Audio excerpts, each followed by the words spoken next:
really proud of our road win at Ohio State. Again, I think those things are challenging. I thought Ohio State played really well. I thought they had a different air about them than they had in their previous couple. I thought that we were really effective in transition. I thought we were really solid on Bruce on the defensive side, kind of taking him out of the game. I thought we got them into doing some things that they normally don't want to do. A lot of isolation stuff with Mahaffey and some different things that way. But I thought our focus was really solid. Into the first half, it was a huge stretch for us. We had a lot of young guys on the floor. It was good to see Amani back out there. I thought that team had a little pop and a little energy, and so all in all, it was a good game and solid. We shot the ball well. Marcus and Terence were both very, very effective. But get a very good Nebraska team coming in here. They're one of the best teams in our league. A lot of veterans, and then the addition of Rink Mast has helped enhance that team. Obviously, they've beaten Northwestern, they've beaten Wisconsin and Purdue, so that immediately puts you in the upper echelon of this league. And they've done it with very efficient offense. Tamananga, Wilcher's on a burner. Now they've got Gary back. So this is a very, very good basketball team who's playing exceptionally well, and we'll have to have our A game.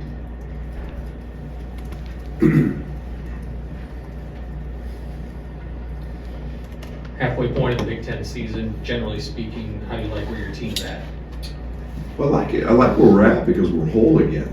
We're finally back in a position where we have our roster, and we played most of a lot of this to this point without somebody, whether it was Nico or Amani or TJ's situation, and we had Coleman gone early, and so it's nice to just be able to kind of grow that way. But so I feel solid. It's a great league, and every game's got its own merits and toughness, and you have to be great. But I think we're I'm very comfortable with where we're at.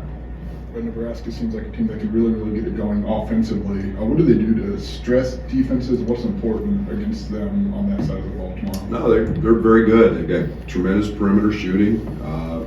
Wilcher comes off the bench and has 20 the other night and breaks the game open. And the game before, Rank is got 34 and he's a pick and pop 5. He's extremely strong and efficient on the low block, and we all know what Casey Tamananga can do if he gets going.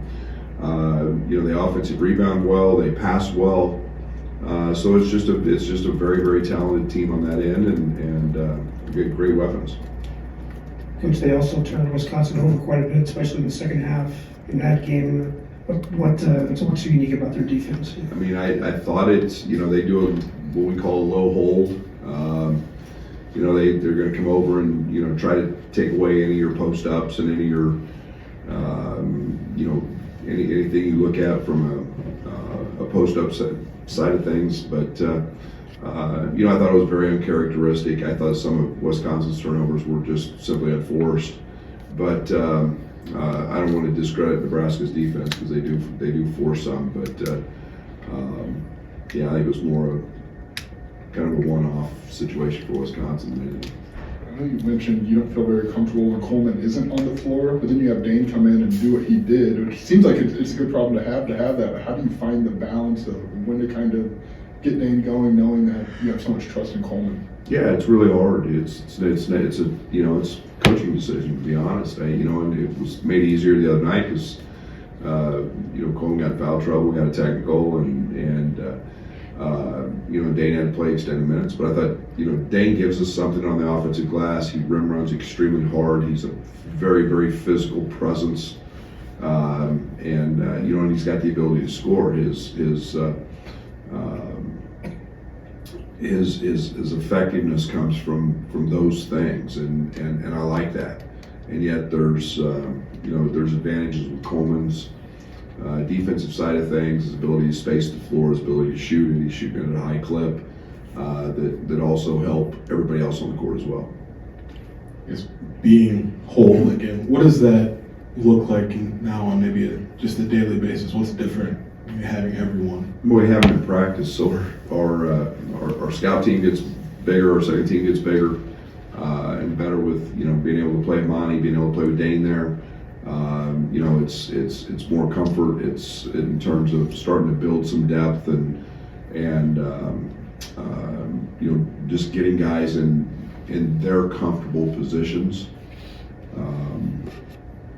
has really helped us. I mean, we've noticed the biggest difference in practice, maybe more so in games. I think being able to throw Draven out there. I thought his intensity the other night was tremendous. He picked up a foul on a Mahaffey post up, but his intensity and his willingness to not get back down was fabulous, and we see that in practice. And it's not just leaving guys on the scout team and having them run the other team stuff. It's being able to interject them into our stuff as well and find that balance.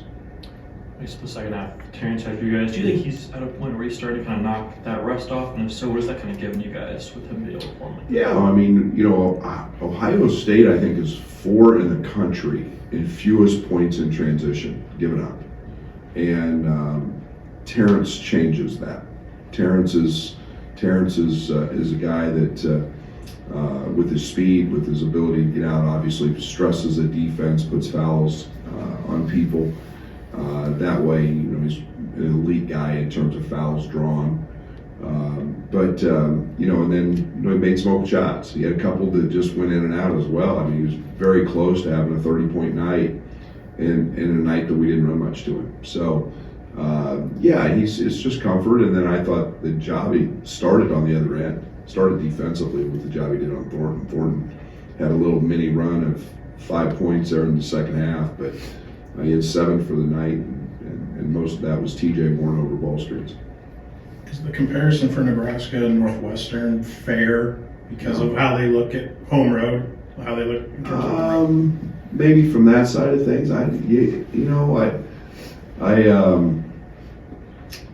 stylistically, no. Right. But I think there's it's really hard to compare anybody to Northwestern because nobody has Boo, just like nobody has Zach Edey. Sure. But maybe from that side of things, they've been great at home, and this is a team that went to Kansas State and won. This is a team that's played Iowa right down to the wire, and we know how tough a place that is to play. So this is a very, very good basketball team. This is a team that's Fred's done an incredible job. They've made a huge jump, and they're scary every single night. Coach, a little bit of a rough patch for Quincy Gary. What's he got to do to get back to where he was before? Just playing hard. Just playing hard.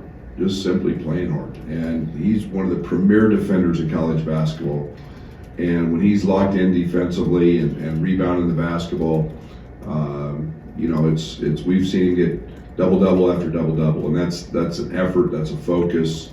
I don't have a reason for him not getting double-doubles.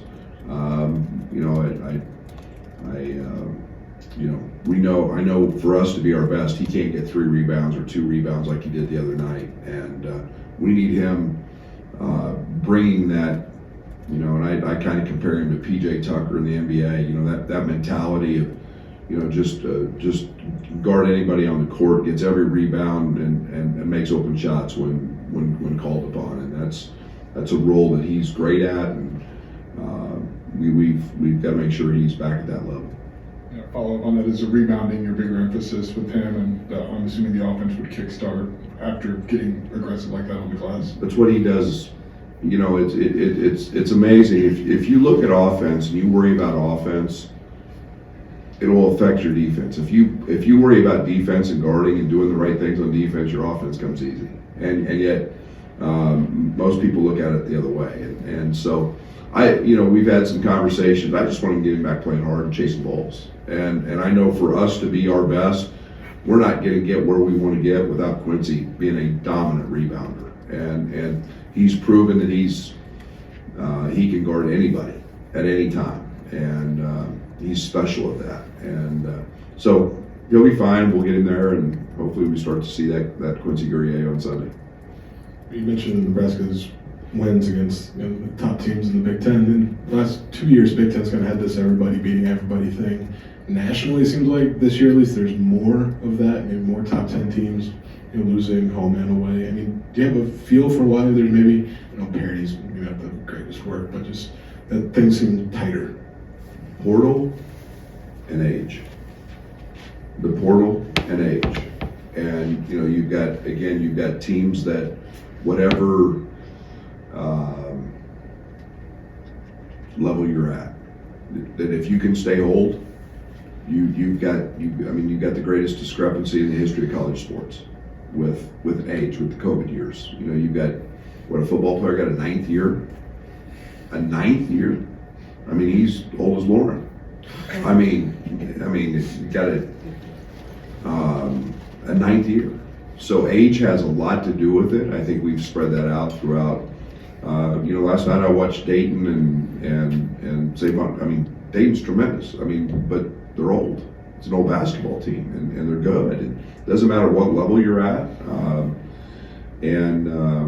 Obviously the portal has allowed people to bounce around. I think you find continuity, and you see why Purdue's probably, in my opinion, one of the best teams in not just our league but the country. Is they do have some continuity, and then they're old. They've gotten older. So I just think it's a new world. I think we all better get used to that, and we're going to keep seeing upsets, and that will make for a very exciting March. After the win the other night, Dane said something interesting about his conditioning. He still is concerned about it constantly, just to be able to give you guys the amount of minutes that he's going to have to give you. Are you seeing signs that you have to play him extended minutes, that he's just getting better and not dropping off? Yeah, and Dane, it's always been something that's a concern for us. Dane, even last year, in logging the minutes he was logging last year, was running extra, was doing extra stuff on the Alter G, and now he's in the, he's doing extra stuff with Fletch every single day. That's just, I think it's a normal thing for some of the bigger body guys to have to